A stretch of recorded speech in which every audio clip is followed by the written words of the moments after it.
Good morning, pot of paper. I hope that you're all having a fabulous Saturday. I know I look like a bug right now. I should have got my other sunglasses. Yeah, this is fine. No, I'm putting them back on. I hope that you guys are having an awesome weekend so far.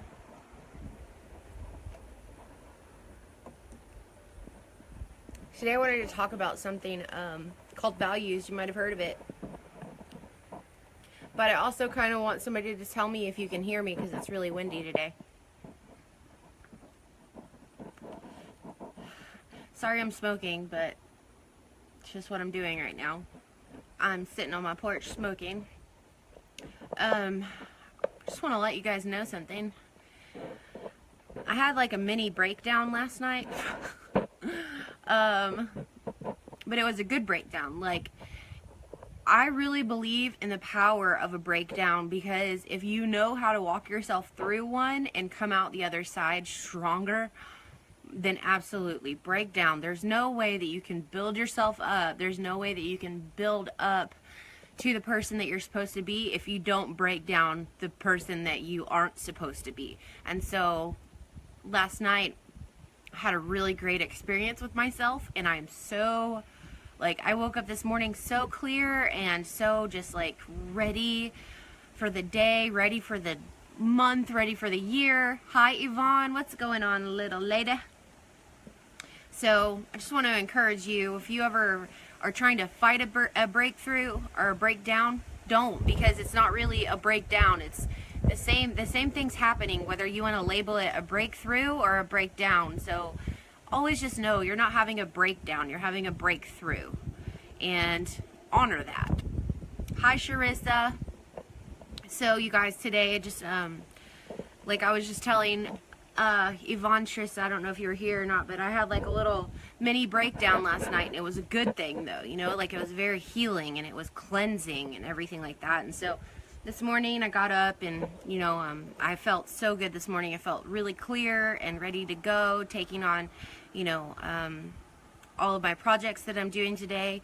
I've started setting up and building, setting up a schedule for building like a sales page for this little mini boot camp that I'm doing. I'm going to be sending it out, like pumping up, like hyping up the excitement for the next 2 weeks.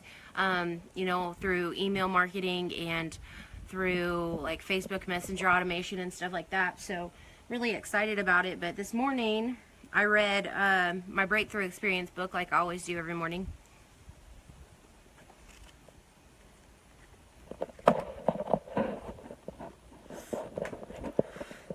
And this morning it's talking about values, and I wanted to share that with you guys because it was freaking blew my mind. It blew my mind.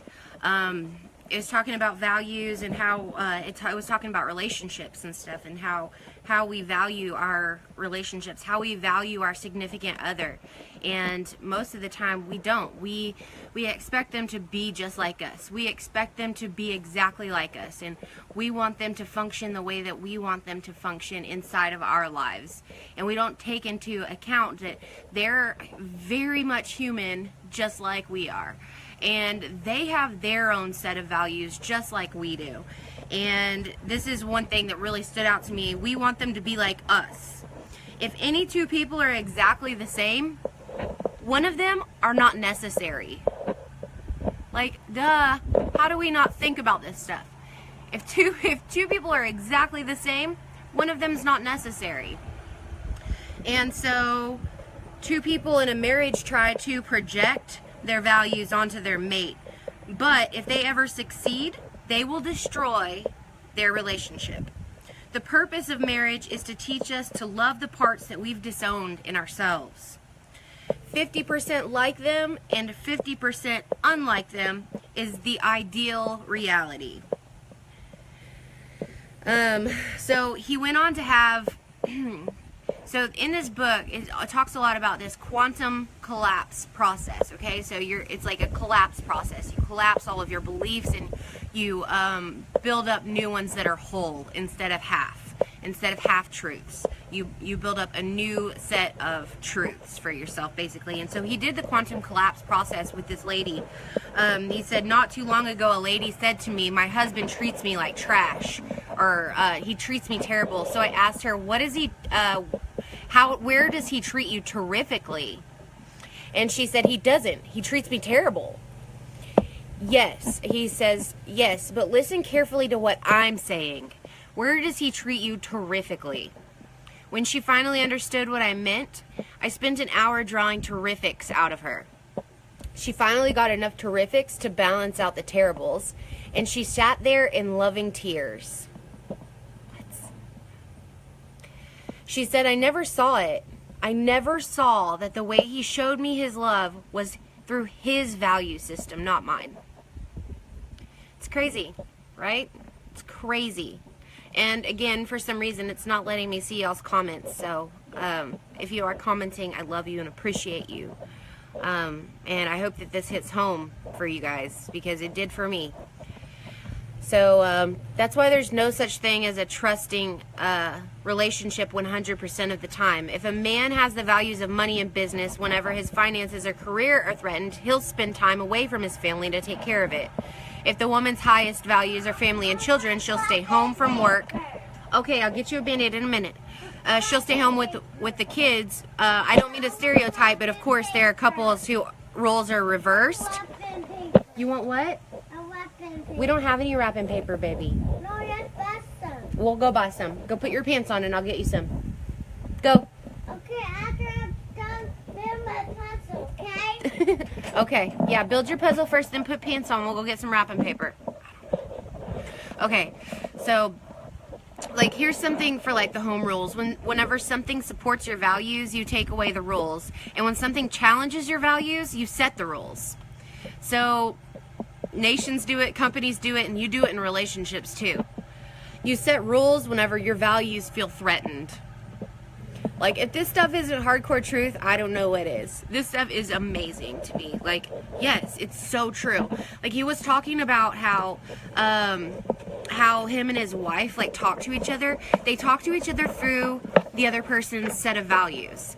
Like, it's so cool the way that they communicate to each other. He said, that if he was talking to his wife, if just before I leave for a month's tour, like he tours the world speaking, and doing this breakthrough experience / quantum collapse process. If he says, I'm going to tour a bunch of different European cities, I'll go to my wife and say, honey, I'll be gone for a month. See you when I can. Call you if I get a chance. Bye, babe. Do you know what she'll say as I'm about to leave? I don't think this relationship's working. Don't you love me? I may not be here when you get back.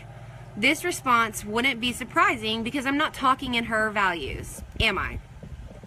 But what will happen if I say, honey, I'm going on a world tour.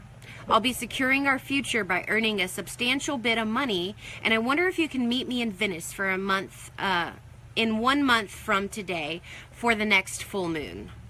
I'd like to take a gondola down the Grand Canal in the moonlight, listen to the violins, and then look at some beautiful jewelry and go clothes shopping. We can get massages every day, relax, enjoy the sun, and have some great dinners, and make love for hours a day. Is there any way you can meet me in Venice? Like cheeseball, right? He says she's gonna say, I love you, honey. Thank you for working so hard. You're such a wonderful husband. I can't wait to see you there. I'll make all the arrangements. Don't worry.